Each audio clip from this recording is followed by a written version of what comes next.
Hello and welcome to my first Q&A on YouTube. I'm going to get started by introducing myself.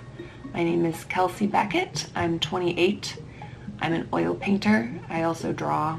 Sometimes I sculpt. I've been doing this for about 2 years professionally, 2 or 3 years. I went to art school. I went to the College for Creative Studies in Detroit for 4 years. I was on scholarship. I'm from Michigan. I'm originally from Rochester, Michigan. And this video, don't worry, it's not just going to be my face. I'm going to lay over some painting footage. So this will be, you guys will get a painting video and a Q&A. It'll be more fun than just staring at my face the whole time. But yeah. Without any further ado, let's get into some questions. Was it difficult making the switch from acrylic paints to oil? So acrylic paint and oil paint are really different from each other. Acrylic paint dries really quickly and it doesn't have the same blending capabilities as oil paint does. Oil paint doesn't exactly dry, it oxidizes. And it takes quite some time to oxidize. So just that in and of itself, the difference in dry time was difficult to get used to. And oil paint is a lot messier than acrylic paint. I am constantly covered in it. It's all over, like everything I own, all of my clothing has been destroyed. I have designated painting clothes now so that I don't destroy everything. Acrylic, however, was super neat, tidy. I hardly ever got it on anything. I hardly ever got it on myself. But it was a really big struggle to switch because I had gotten so used to acrylic and the properties of acrylic, and I really liked it. The only reason I really did switch was because I wanted to start working larger. And while working larger, I still wanted to be able to work quickly. Oil paint is very opaque, whereas acrylic can be a little transparent. So because oil paint is so opaque, you can cover larger areas with oil paint with less product. With acrylic paint, you kind of have to layer on top of layer on top of layer, and it can get a little tedious. And especially for my style, which is quite smooth, or I try to make it quite smooth, layering acrylic on top of acrylic can start to look a little thick and not up my alley. What colors do you mix for your skin tones? Also, you're incredible. Thank you. For skin tones, all skin tones are different. They range from very light to very dark. I don't use the same colors for skin tones, but I do use similar colors for most skin tones in terms of undertones. Generally, I try to keep my skin tones pretty warm. Otherwise, the subject can look a little dead. So I use a lot of alizarin orange as an undertone to warm things up. Usually in the lighter areas of the face, I'll add some alizarin orange.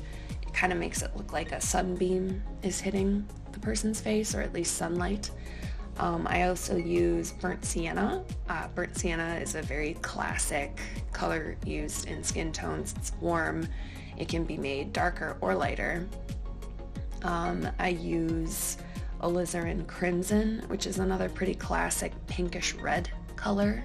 I very rarely use blues unless I'm working on shadow areas, but blue is not typically like an undertone that I use.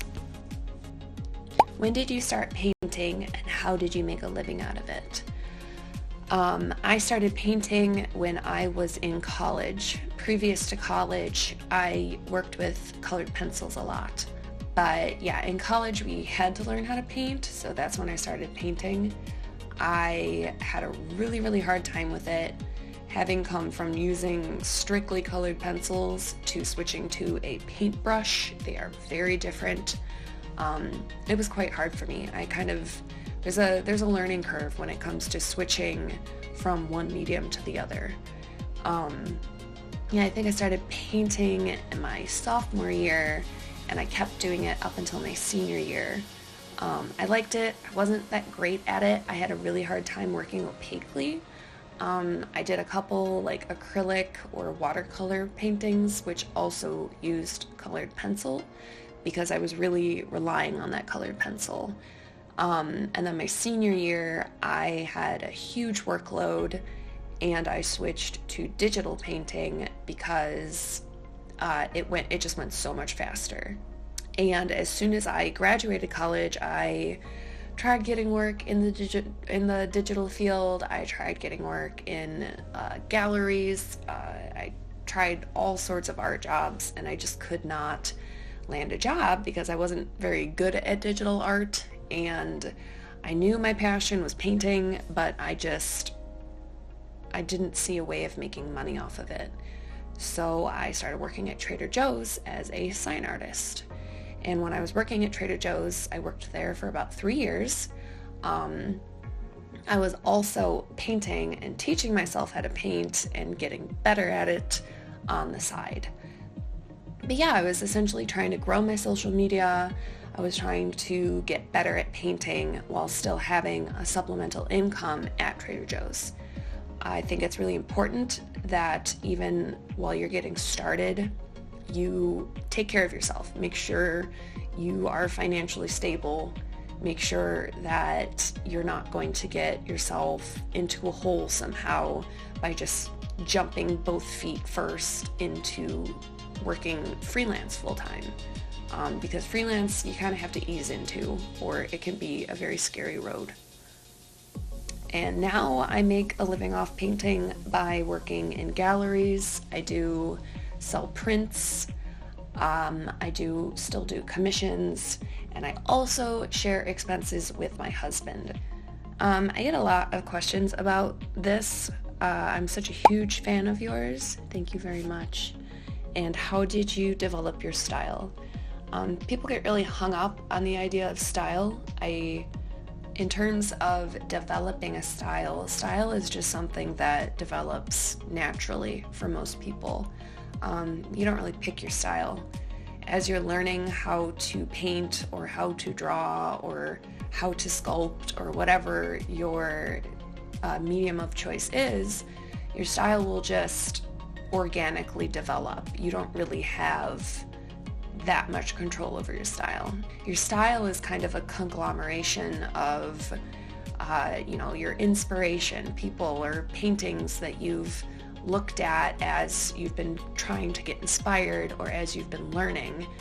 They kind of get stored in your brain and they come out as a big collaboration, which essentially equals your own style. It's kind of hard to explain, but one day you'll wake up after having done painting after painting after painting or drawing after drawing, and you'll just have a style and you won't have made a conscious choice about it.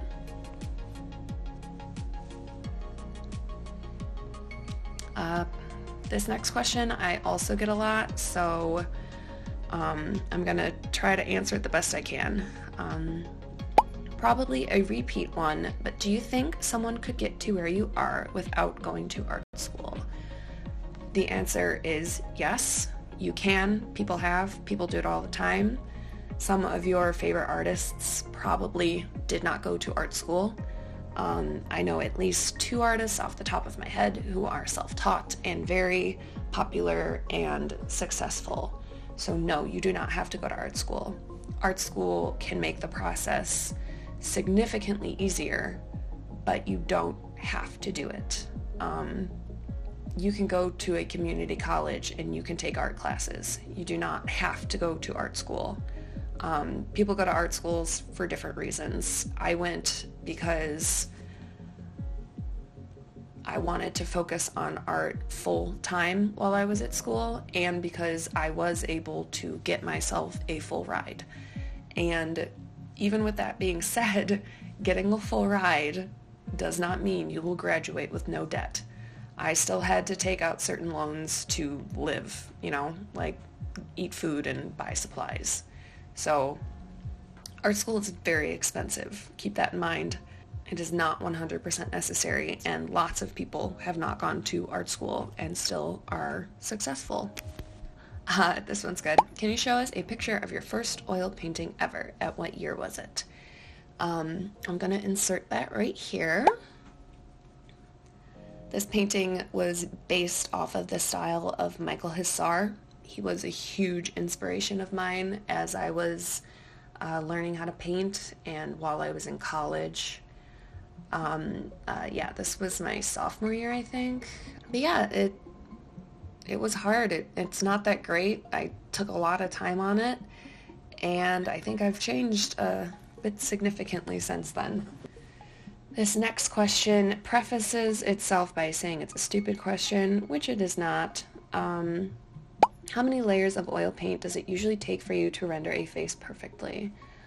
So as you can see on this piece that I'm talking over right now, I try to get the face done as accurately and as best as I can within one go. That's because I usually do go over it a second time once it's a little bit drier, but I'm not really like changing anything the second time. Usually when I go over it the second time, I'm just perfecting what I've already done by like adding highlights or diffusing things slightly, or maybe changing the shape of something a little bit, but I usually only do about 2 layers because anything over 2 layers starts getting a little gloopy. You can see the texture and it looks strange with the smoothness of the rest of my paintings. But that is just a personal preference. If you want to go over a face over and over and over again, that's totally up to you. Any suggestions to help ease the discomforts caused by drawing, painting for several hours? Please take breaks. Take care of your body. Take care, stretch. Make sure you do stretches. I will link some stretches below for posture and for your hands. You don't want to get carpal tunnel.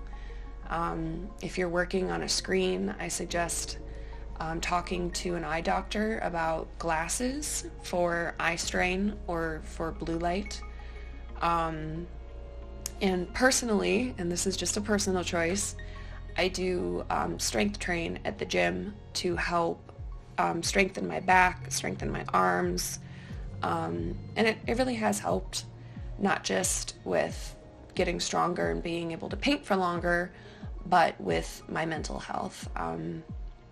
Working out, exercising definitely has helped me with my mental health, and I would not be the same if I had not started working out when I did.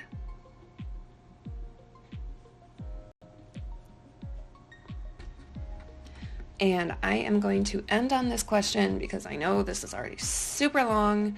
I'd love to know what brushes you're currently using and how long it usually takes you to paint your pieces. So right now I am using the Treckle Protege Round series. It's a new paintbrush by Treckle. It is the synthetic version of their Kolinsky brushes, which are a natural fiber. And I really, really love these paintbrushes. So far I've been using them for like a month and a half, and they have been awesome. They keep their shape really well. They're made really well. They're cheaper than their other brushes on the website, which is important to a lot of people. It's also important to me. So yeah, I really like those. They're great for detail work. And other than that, I use my Art Brush Tower brushes. I've talked about these on my Twitter before. I've sent the link out where you can buy them. They are $9.99 for 14 brushes. They're detail brushes, which is essentially all I use.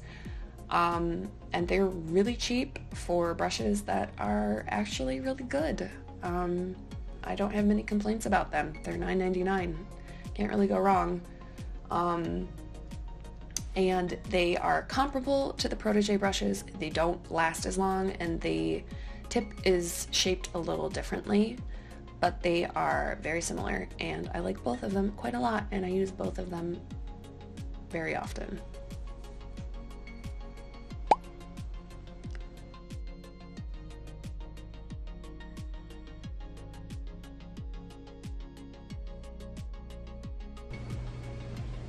So yeah, I hope you guys enjoyed that. I hope it was informative.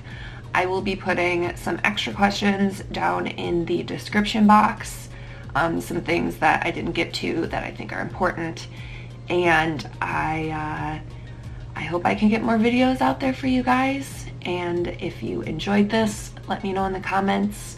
Because I don't have as many followers here, I can probably be able to like respond to you guys and answer some more questions that you might have.